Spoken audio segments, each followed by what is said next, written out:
เร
าไปดูที่โต๊ะที่ป๊าป๊าโต๊ะนั่งโต๊ะตรงนั้นเด็กก็เราอยู่ตรงนั้นมีไหมอ่ะตรงจุดนี้นี่เมื่อกี้ที่เรามาในห้องนี้มันมีกุญแจอยู่โต๊ะเจอห้องน้ำ ถึงแล้วเราเจอในห้องน้ำมันไม่เหมือนใน YouTube เลย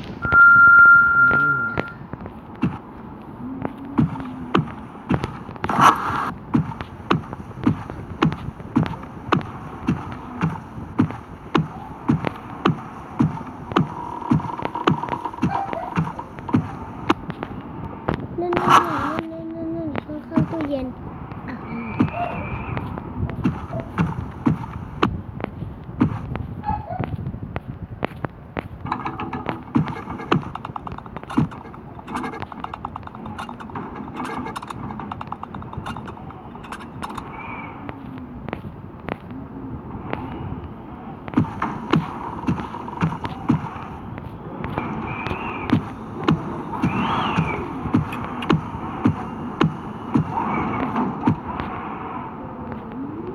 นี่เรากลับมาในห้องเก่าแล้ว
แล้วมันลงไปข้างล่าง เข้าห้องบูชายันมีเยอะในห้องบูชายันอ่ะ ห้องนี้ระวัง นี่ก็สาม ในห้องบูชายันเยอะกว่าอีก ก็เก็บได้หมด ในห้องบูชายันผี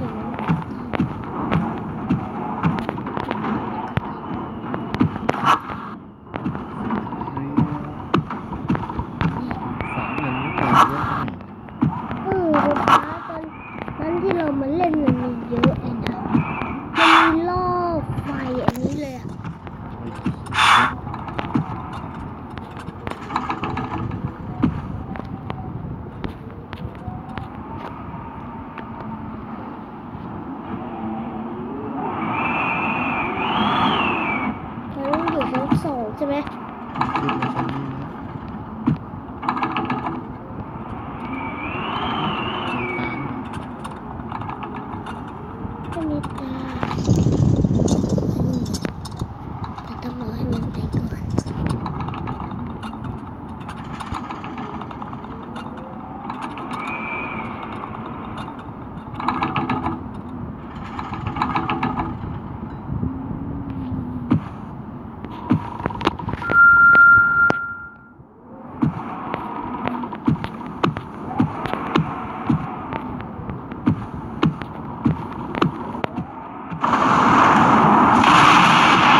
ตอนนี้มันอยู่ไหน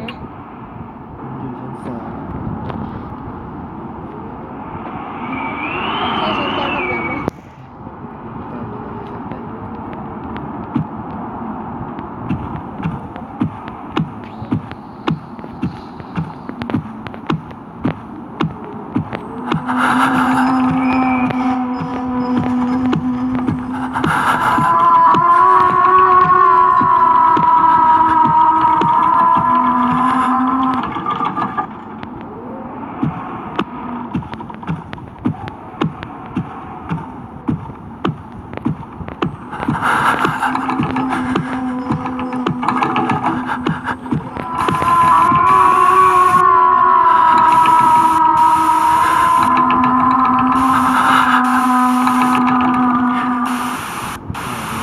มันมองไปชั้นใต้ดิน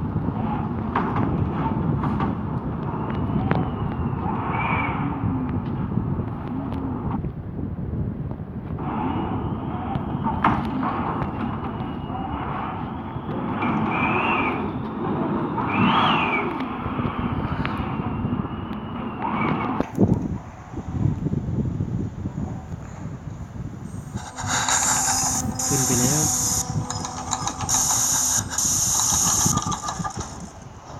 ขึ้นไปแล้วเราก็ลง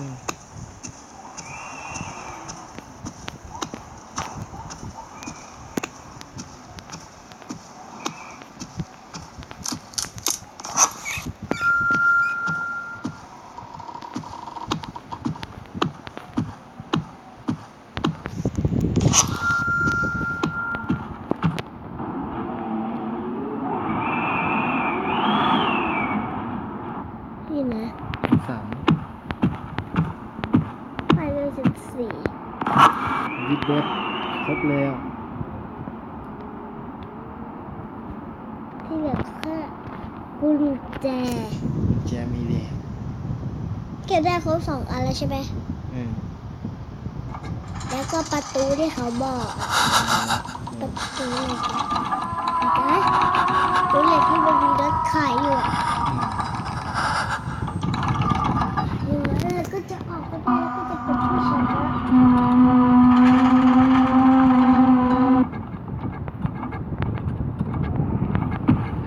ใครเล่นตัวผีอยู่อะไม่รู้เลยใครเล่นให้เรากลัว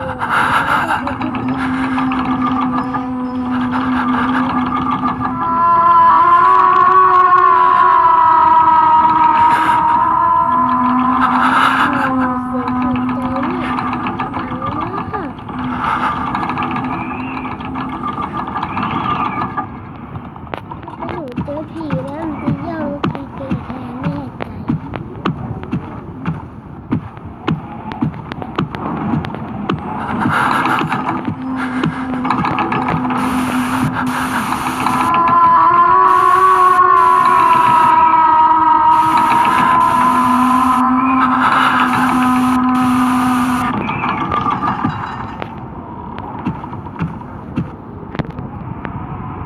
ชนะแล้ว